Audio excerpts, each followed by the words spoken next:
Printing will return to the Treasury. All student loan debt will be forgiven. Well, they have to end the Fed then when that happens, because you just mentioned Treasury. So if the Treasury is going to print our own money again, then we need to get rid of the Fed. Absolutely. No more Fed will be left. Musk talked about that just 2 days ago. So a lot of people are going to fall for it because like everyone's going to be like, yeah, and the Fed and the IRS or whatever, but they don't realize the system behind it's going to be controlled.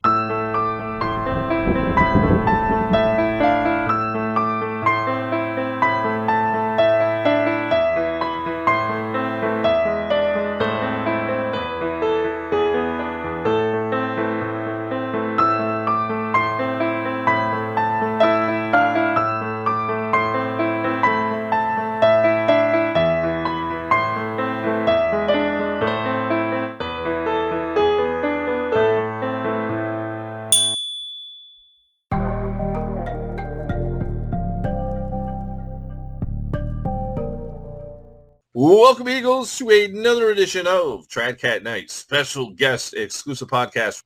And listen, we're keeping the shows moving along with one of my favorite programs to do every month with David Dubine of Adapt 2030. And we got to get into all the latest earth changes. We got to get David's perspectives on the economy. Are there still coming food riots and rationing? What's happening with the sun? Oh, we got so much to talk about here. And what are we in for this winter? I saw one of your programs today, unprecedented winter beginning. We got all kinds of anomalies happening worldwide. Welcome back to the show, David.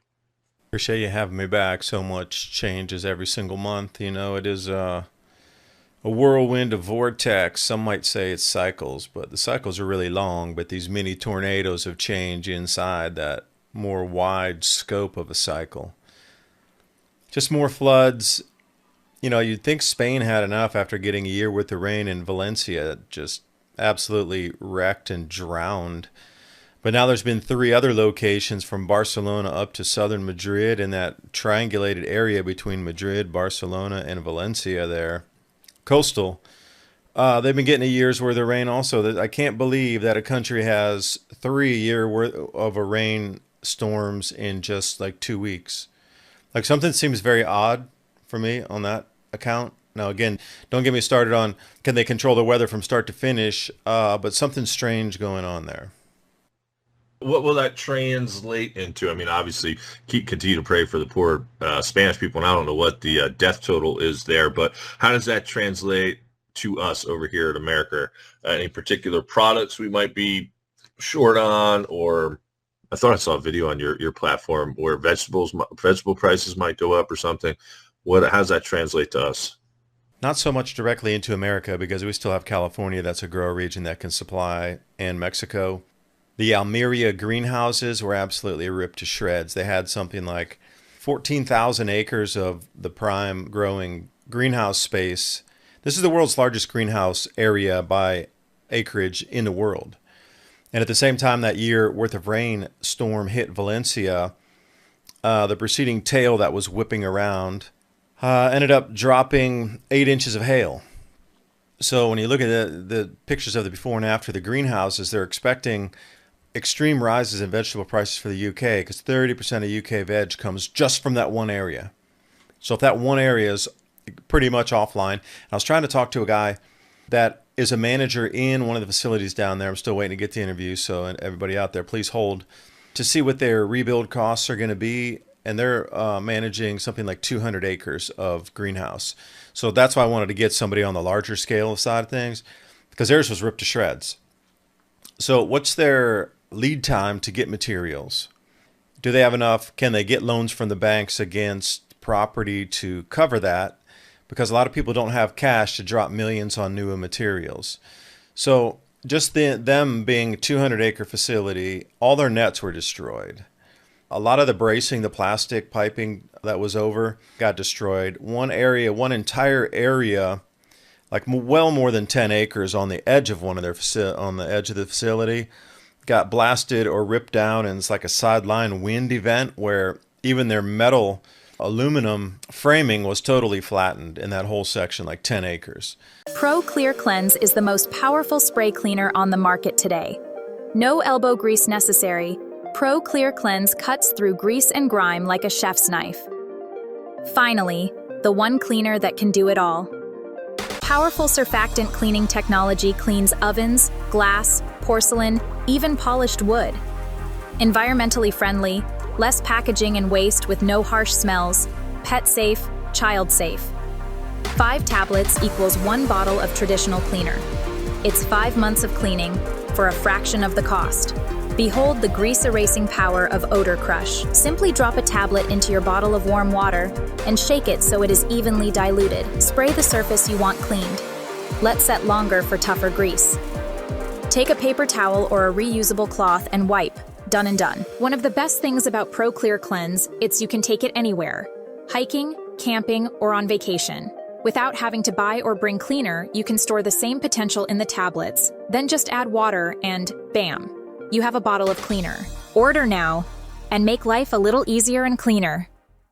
So you start to look at this and say, all right, well, they're consolidating all these growers in to have a streamline for materials in, fertilizer in, and then foodstuffs out to a wholesaler on a co-op model comprising 200 acres.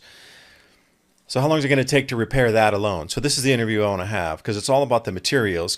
That's just 200 acres. You're talking about almost 15,000 acres.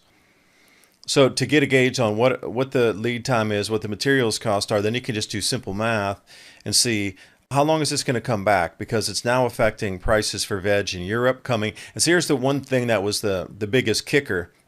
We were in the rollover season between harvest time, where a lot of people were pulling out whatever was left in their gardens. And the home gardener was still able to get some left produce that was coming out from, let's say, either the autumn garden or the summer garden that was producing all the way until now. Okay, we're at that rollover point where it's going to get so cold in Europe real quick here when winter starts that nobody's growing anything outside, nothing. And then they become very, very reliant on all the vegetable production coming out of Almeria. The turnover is a good 6 weeks before you can start getting some easy plants out of there. From seed out to the harvest, 6 to 8 weeks. So can they repair the greenhouses in 6 to 8 weeks for the entire area to then put them back in production to get the veg coming back out? Because if it's a no, then everybody's veg prices across Europe will rise 70 to 120%, like instantly, if they can't get it out. This is a pivotal. If they can't get put back up before the end of November here and the first week of December, everybody's food costs across Europe are going to skyrocket. I don't know, man. We got all kinds of situations brewing here. I know we're going to keep off air here today, but we'll see how they all kind of pan out.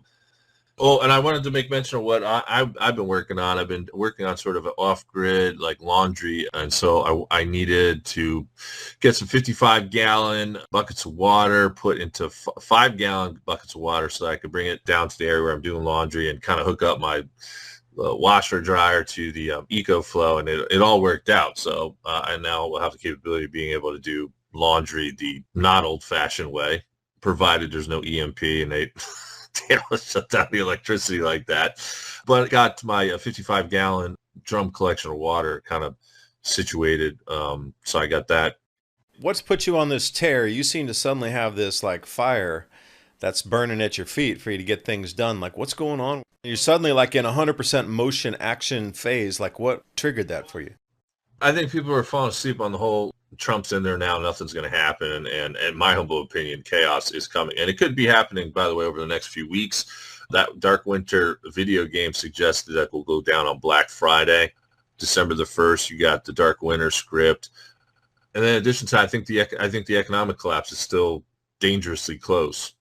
But they're still going to collapse everything here, I think, in the first half, actually, in 2025.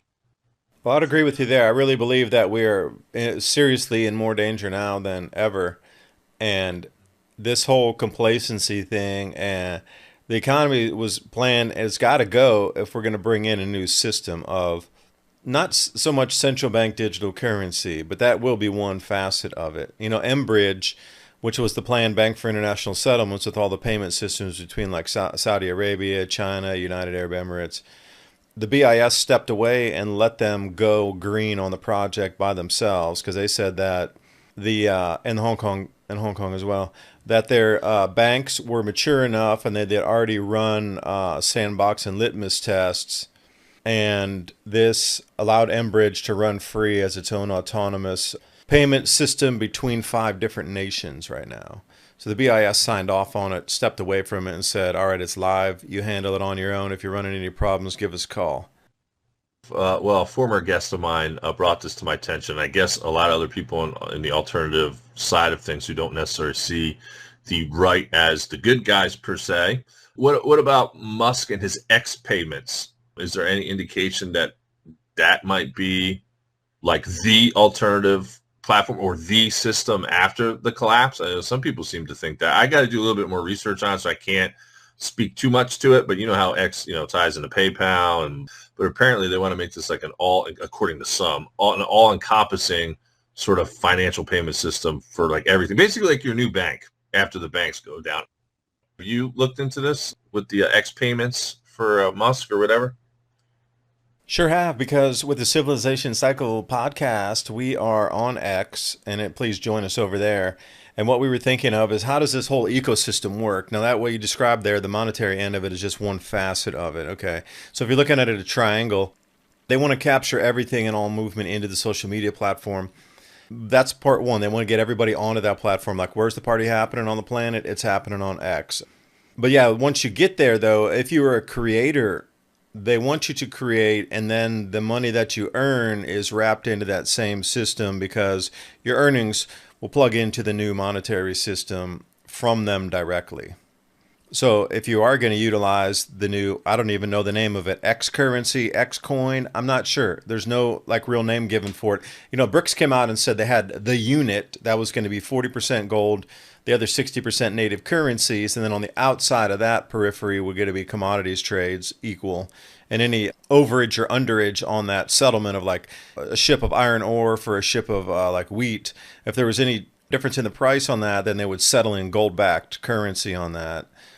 But what I'm talking about is something different. In the X ecosystem, whatever that final term is for that monetary unit, let's just call it X coin, they want everybody to be in there, and then just like it is with, if you're going to be on social, you're going to have to be in there, and then your earnings will be paid in the X coin. So they're already getting the forward-leaning curve of thought on the planet plugged into that new monetary system inside the place where it's going to be. The party is in X with the new money, and you get paid in the new money as long as you create. And will it stay forever as open as it is? I don't know. Okay, I get so many questions with this, because I actually just wrote an article on the economic implosion, because you got a lot of big name people out there like Schiff saying stock market crash, economic crash, and everything next year. Schiff, he's worse than anybody. He's the longest, like, it's going to happen now, it's going to happen now. He's been saying it for 20 years, but they still bring him on like MSNBC, dude. like Salenta. I know he has been. I will say that. I'll hand you that point. Bo Polney and like those types. How's it going to be different from Bitcoin? Because Bitcoin is like the powerhouse. Will it like accept Bitcoin, or this is just a completely different thing where you got to roll your Bitcoin into X, like X coin? I don't think it's going to be that. I think Bitcoin is Bitcoin. It's going to be its own ecosystem that stays outside of everything else. There's nothing you can tie into it. Why would you? It's its own fundamental store of value. Like, you can't wrap anything into that. It's the inverse. Like, that's going to stand on its own as a new pillar. Now, once we get outside that, okay, you're coming into a new ecosystem that's going to be built out. Could other things wrap into X? Perhaps. That's what I'm trying to get at, because there's a script out there which is called the Protocols of the Golden Dawn. It's very like esoteric. The Golden Dawn? You mean Crowley's thing from back in the early turn of the 1900s? Order of the Golden Dawn. Yeah, that's the club that I think Trump's a part of, and he's going to bring people right into the arms of the Antichrist. Like, I could do a whole 2-hour show on this, but I really wanted to stay on the economic side of it, because I just covered this morning. And they talk about how there's going to be a jubilee where they're going to forgive everyone's debts, and then they're going to move people over after they crash the system. They literally say in the protocols they're purposely going to crash the system. The excuse that they're going to use, that unfortunately neocons will chew this up because they think Trump can do no wrong. We're going after the cabal. In order for us to really bring down the cabal, we just got to take down the economic system altogether. But what I didn't understand, I'm like, okay, how do we go from where we're at now into a one-lane globalist CBDC program? Because I think you and I have agreed over the time, like, this is going to be like a process. Now, on that protocol, they made mention of, man, I have to get the exact verbiage here, but new gold-backed system here. Printing will return to the Treasury. All student loan debt will be forgiven. Where the heck is it? Well, they have to end the Fed then when that happens, because you just mentioned Treasury. So if the Treasury is going to print our own money again, then we need to get rid of the Fed. Absolutely. No more Fed will be left.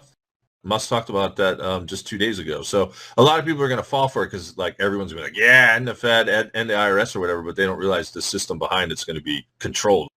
Now here, this is how they say the whole thing is going to go down. They say the final strike on the cabal's finances will crash the financial markets. The financial contagion will start with Deutsche Bank and the derivatives market, possibly triggered too by the Chinese Petro launch, but will quickly spread to every market. Safeguards will be put into place. And I'm trying to find the part where they talked about the new globalist-backed money here now. And it wasn't CBDC. In the U.S. Federal Reserve, declared unconstitutional. Here it is. I found it. The money printing authority in the U.S. will then be returned to the rightful constitutional jurisdiction of the Treasury. The U.S. dollar will be reset as a legitimate gold-backed currency. That's what's on their script. Eric, the only thing that would work again is you have to instill confidence back in the new system. Like nobody's going to accept just another fiat system. Once this one collapses and causes so much havoc, nobody on the planet will just dive right back into a fiat only backed by military system. Everybody's going to demand that it's backed by gold, silver, platinum, palladium, maybe a quad metallic system or a trimetallic system with gold, silver, and maybe platinum.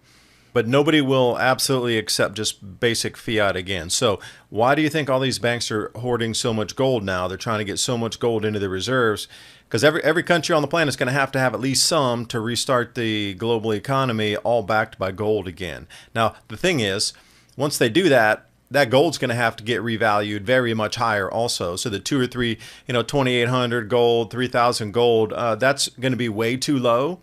To revalue gold against the assets and these things that we have out there, you're looking at like 40,000 to 70,000 ounce gold if they're going to reset it. Again, that's the part that I'm trying to figure out, just like you're trying to figure out too. And I don't have an answer at this point. Like, it kind of makes sense, but it kind of doesn't make sense. Like, I understand, like, if you think Trump can do no wrong, how a lot of people would be, okay, yeah, trust the plan. Like, okay, where do we go? Let's pick it up from where they say with this US dollar reset, gold-backed currency. In my humble opinion, it still has to get to a globalist CBDC thing. If my thesis is right, let's pretend like my thesis is right. With what they're saying the script is, which has already been playing out, and it seems like this is all going to happen based upon the headlines that we see. I'm trying to fill in the dots here. Well, then where do our fiat-backed dollars go to then? Okay, you're going to issue a new dollar backed by gold. Where's the old fiat one going to fit into that? It's going to be 1,000 to 1 on the exchange rate, 100 to 1. I talked to Lynette Zhang, and you know Lynette too. And she said the most common reset numbers are 100 or 1,000 to 1 when the resets come. It's never a 10 to 1. That's too low. They do 10 to 1 after they do the second reset. But the first initial reset to rein in all that money that's causing the problem is generally, on average, 100 to 1 is the most common, and 1,000 to 1 is the second most common reset numbers through history. I mean, I can kind of see all the moving parts kind of coming together. And then in addition to that, I thought I saw a piece here you did, big money moving to hard assets with Bob over there. What did he have to say? Well, that's the whole thing, is the real money is moving out of the equities or what you consider like stocks. They're either moving into bonds of new BRICS nations, which they're giving something that's ridiculous. Like he was going through a few of the interest rates with me. Some of these BRICS nations are offering between like 18% interest per year. And I was thinking, well, the devaluation of that too. But, if you can find that sweet spot of a nation that's getting a lot of gold back with it, its currency is more stabilizing, and it isn't running away at 18% per year, that it's kind of held that same stabilized 18 to 20% for the last 3 years, probably your next year it's going to stabilize. It's not going to run away. So his whole thing was, trying to target in on a couple of these BRICS nations that have a steady economy where the interest rate's really, really, really high. And it's meant not to run away on purpose, as a lot of this big money is getting 18% versus 0.02% or whatever if they left it in the U.S. And commodities plays like a huge amount of money on the investor side, like seriously large family offices, sovereign nations, etc. They're moving into things like the mines themselves that are the miners of the gold, silver, and the different rare earths, they're not buying the actual rare earth on like the CME or some kind of commodities exchange like the London Metals Warehouse to put on contract. They're actually going to the source to own the production. And that's with the food, with the water, and with the metals. And I was thinking with the water too, yeah, they're getting involved with a huge amount of water rights too. So anytime water rights come for sale, there's hundreds of billions of dollars set aside just to buy water rights right now. So there's a movement away from the intrinsics or the service industries that people are getting rich on here on Wall Street, on the stocks. Whatever happened in the front money is moving right now into hard commodities and ownership of the means of getting that to a market, like from the start, the hole in the ground. And that's where that big money is moving to. And it's already started to move. So at the end, it's going to create a vacuum of all the money following it, and the rest of it, boom, will just implode. But you say it seems like it's a fast track. Because, yeah, take away the money. There can't be any more bribes. We need to take down the old system. I got to stop it. There won't be any money for them to operate. Dude, they probably got gold. Like this whole thing about stopping dollars for bribery. Are you kidding me? You know how much money's been bought in gold that could still operate for years in advance, paying people gold and silver? Like, come on. Yeah, I mean, that's why you can't believe that script. So maybe the next stage, is it safe to say the next stage before just all-out CBDC is XPayments? Let's just call it XPayments. XPayments versus BRICS, and then somehow through that next war or situation or scenario, we all end up into CBDC somehow. Where do we go from there? Again, like I'm saying, I've been brainstorming like all morning how they're going to try to pull us off, because I like to stay ahead of the game like that. I don't know. I can see that happening. I know they got to get people as impoverished as possible. So you mentioned the ratio there. So I guess people will take whatever they can get in that new system to come. The whole CBDC thing has a bad name. It's been run through the mud already. So they're going to have to change the name into like the digital dollar or something. And then keep aware too, they're talking about stopping the IRS, and that's fine. And they're talking about taking money back to the Treasury, and that's fine. There won't be a Fed. So the amount of inflation should be regulated for a minute. But keep in mind, every possible sale that happens can be taxed at the point of sale on a digital currency. Well, at least in Tennessee, we don't have a state tax, so it's 10% tax on like things that you buy in a store, 9.75, sometimes 6 something for food. But just let's say generally 10%. That'll be added in. Maybe it'll 15% on everything you buy, and the transaction will be instantly taken out. So nothing's for free. Don't think we're going to this magical system where you're not going to have any more inflation or erosion or taxes. It's going to be done in a way that every single micro penny can be, if you can digitize a penny and take it to like 8 decimal points deep or 12 decimal points or 16 decimal points out, then they're really not going to miss a beat where every single transaction at that point can be taxed at the point of sale. So you're not going to get away from anything. You're probably going to get taxed more during this new system. Again, bait and switch. That's just me, though. So this was sent over by a third party, but it was analysis from someone else that she had gotten and just sent it to me. And I said I have to, investigate a little bit more. But it's actually called the Everything app.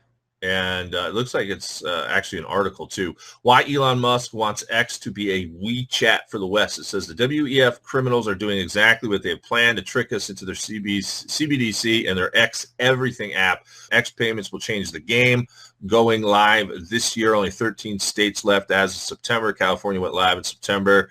The Musk-Trump combo is something to keep an eye on. At least 2024 has turned out to be an insane year. Musk says if it's done right, X will become half of the global financial system, the largest financial institution. Will it be BRICS versus X in the digital days to come, as I just suggested? Trump-Musk team are planning something huge. See, the goal is to have micro economies, no more need for a bank account, bank card, or debit card. Elon and Trump want everything to go through this Everything app, which is XPayments. And this person goes on to say, think about Elon as the single greatest entrepreneur in our lifetime. Everything he touches turned to gold, so to speak.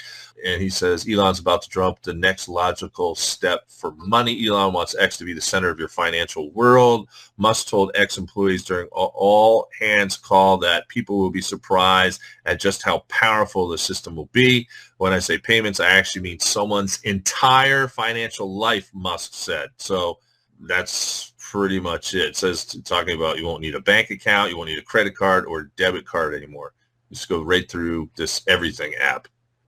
You know, people are going to buy into it when it looks like it could very well tie into the whole social credit, scheme thing. So I don't know. What did you take of her analysis? Did anything kind of strike you there?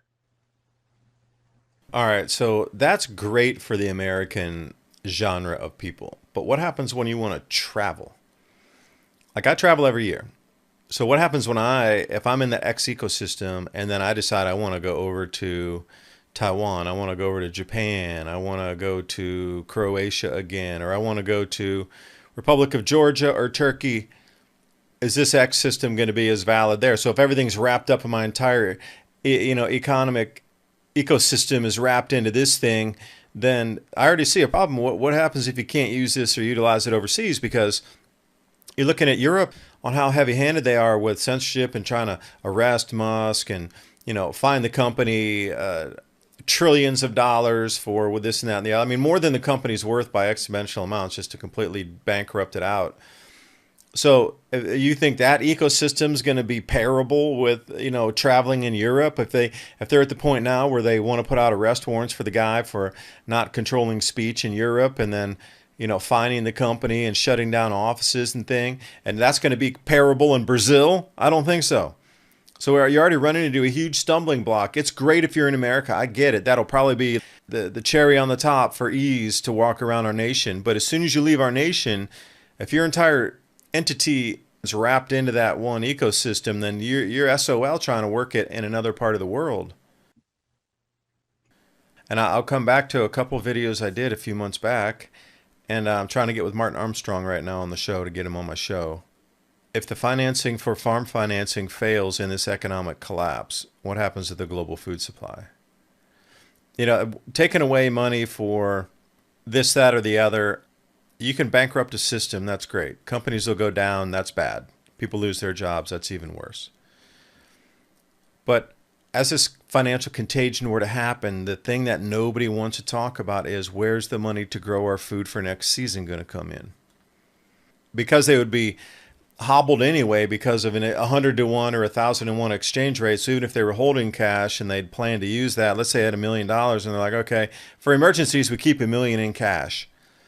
Well, suddenly that $1 million in cash just either became $1,000 on 1,000 to 1 reset, or if it was 100 and it got reset 100 to 1, you got $10,000. Okay, well, what's that going to buy in the new world? And if these guys don't have credit, and normally operating budget of $1 million on some of these larger farms with 100,000 acres, that's way too low. Because a lot of machines will grind up. I was at a John Deere dealership because our mower broke.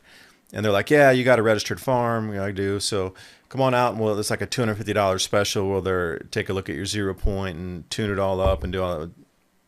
But I was looking at one of the repair bills, and just the repair bill, it was a combine, a guy who had a John Deere combine, so we ended up talking for a minute.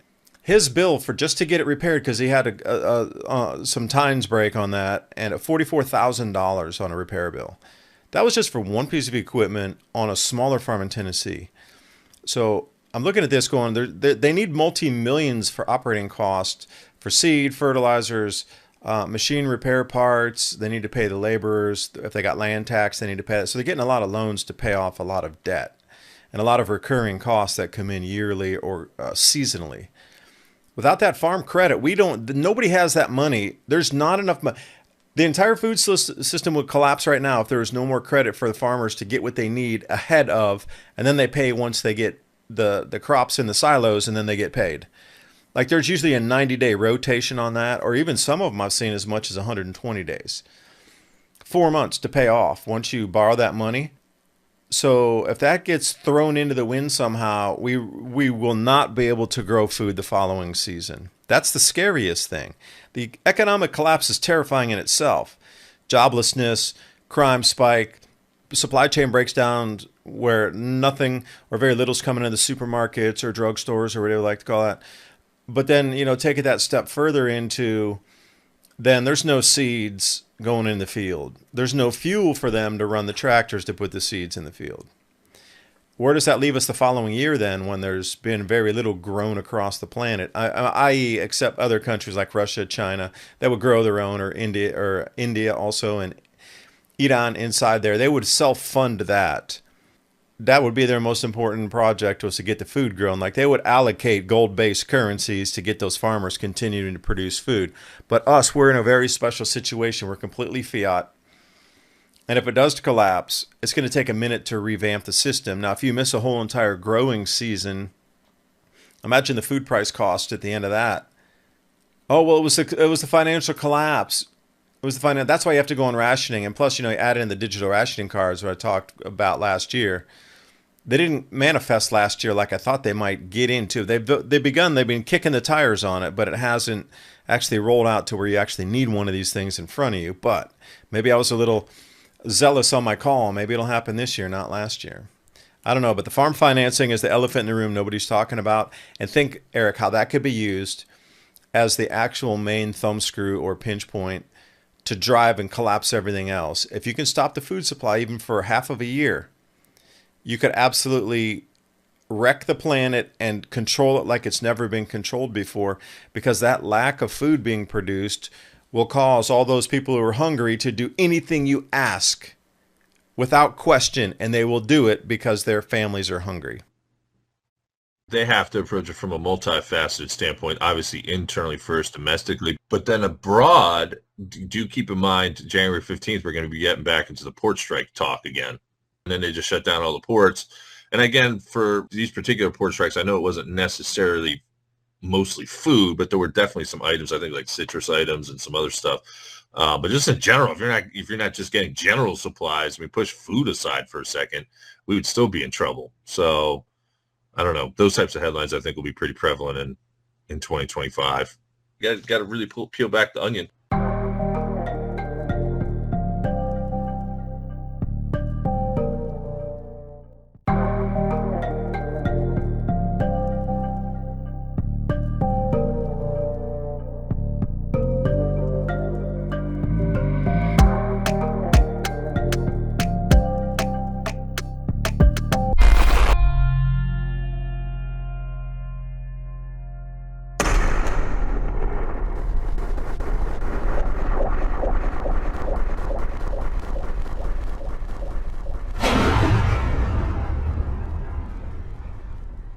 Howdy, partner. You know people are having dinner and the smart ones are eating beef. Let me tell you a brief history, or more accurately, a beef history of dinner. Domestication of cattle happened around 8000 BC, but that's not when beef became what's for dinner. We've been eating beef since times before history. The earliest cave paintings have beef eloquently depicted on the walls. Those cave drawings of the hunt were for the aurochs, a primitive bovine. That's right, beef. Like I said, people are having dinner now, and the smart ones, well, they're eating beef. Americans want great food today, but we also want to have great food to eat if things go south in a hurry. Unlike most companies that take the cheapest, worst parts of the cow, then turn them into beef crumbles, whatever that is. They freeze-dry them in hopes that their customers will never actually try to eat it. Our premium beef cubes are sous vide, freeze-dried, and ready to be eaten right now, or in a decade from now. We want you to eat our beef now, so you can buy more. Prep with steaks, not with beef crumbles. This is a high-quality product. It's all American beef and 100% natural. None of that craziness of lab-grown meat and mRNA jabs. Our beef has a shelf life of 10+ years. This is high-quality cooked and freeze-dried beef for long-term storage or not. Eat well today and eat well tomorrow. Click the link in the description to get your Prepper beef with Prepper All Naturals, so you will always know what's for dinner.